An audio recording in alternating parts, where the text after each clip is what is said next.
Assalamualaikum warahmatullahi wabarakatuh. Selamat sore, Shalom, Om Swastiastu, Namo Buddhaya, Salam Kebajikan, Rahayu.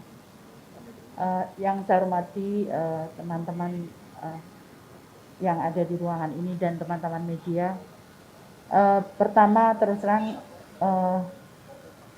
saya cukup kaget meskipun sudah banyak yang membicarakan, tapi terus terang saya tidak pernah berpikir atau membayangkan menjadi menteri, karena ini kepercayaan Bapak Presiden dan Bapak Wapres, dan ini untuk saya mengabdi untuk negara, maka saya matur nuwun kepercayaannya oleh Bapak Presiden dan Bapak Wapres serta tentunya seluruh bangsa Indonesia.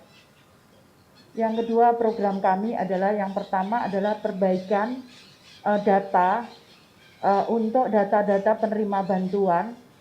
Kami akan kerjasama dengan Kementerian Dalam Negeri, terutama terkait data kependudukan dan perguruan tinggi yang ada di wilayah masing-masing. Karena menurut saya akan sangat lebih baik kalau kami melibatkan perguruan tinggi juga di dalam implementasi kami di lapangan, sehingga output atau goal-nya bisa dilihat dan bisa kita lakukan evaluasi bersama dengan perguruan tinggi. Yang kedua adalah kami akan menyampaikan ke Bapak Presiden bahwa program-program kami adalah program pemberdayaan. Jadi sebagaimana diamanatkan di undang-undang bahwa yang pertama adalah kemanusiaan, keadilan, dan fakir miskin itu dan anak-anak terlantar itu di bawah tanggungan pemerintah. Karena itu kami akan perhatian terutama terhadap anak-anak terlantar, kemudian fakir miskin, itu yang akan kami prioritaskan untuk program pemberdayaannya. Jadi sehingga anak-anak kita bukan hanya menengadahkan tangan, tapi mereka bisa melakukan segala sesuatu, termasuk yang sudah kami lakukan sebelumnya adalah bagaimana meskipun mereka disabilitas, namun mereka bisa berguna dan bermanfaat. Juga anak-anak jalanan mereka bisa berguna untuk bangsa dan negara kita. Yang ketiga adalah kami akan melakukan pemberdayaan karena dengan kerjasama dengan beberapa kementerian, misalkan Kementerian Koperasi, Perdagangan, Perindustrian, karena kami akan memberdayakan kalau suaminya sudah bekerja, namun kondisinya dia masih butuh bantuan atau miskin, maka kami akan melibatkan mesin yang kedua, yaitu kaum ibu-ibunya. Kami akan bekerja sama dengan program yang sama. Tadi saya sampaikan membentuk koperasi bisa di tingkat kecamatan dan bisa di tingkat kelurahan. Kita akan lihat perkembangannya membutuhkan, karena tiap daerah itu mempunyai karakteristik yang berbeda-beda. Namun kita punya pengalaman bahwa koperasi itu sangat membantu. Kemudian juga bagaimana meningkatkan income dan mengurangi pengeluaran.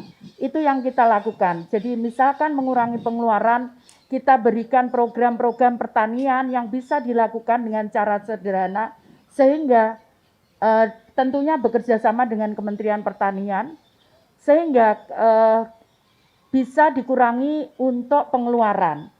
Kemudian untuk peningkatan pendapatan, maka kita akan buat program-program, tadi saya sampaikan bekerja sama dengan kementerian-kementerian yang lain. Tentunya kalau kita bisa bersama-sama, tentunya percepatan untuk pengurangan kemiskinan dan pengurangan terutama untuk warga yang membutuhkan, seperti penyandang disabilitas dan kemudian masalah sosial, itu bisa ditangani secara komprehensif dan terintegrasi. Meskipun kami harus melakukannya tidak bisa sendiri, kami harus bekerja sama dengan kementerian yang lain. Saya kira itu, dan kemudian Yang terakhir tentunya untuk anak-anak terlantar. Kita ingin bahwa anak-anak semua mendapatkan hak untuk dia bisa mendapatkan akses pendidikannya. Mereka juga harus mendapatkan hak untuk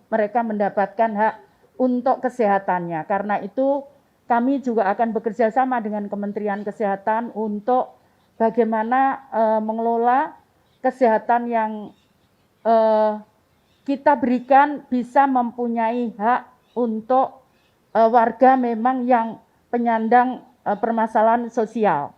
Itu yang harus kita tangani secara bersama-sama. Saya kira itu yang bisa saya sampaikan. Terima kasih. Wassalamualaikum warahmatullahi wabarakatuh. Selamat sore. Om Swastiastu, Salam Rahayu.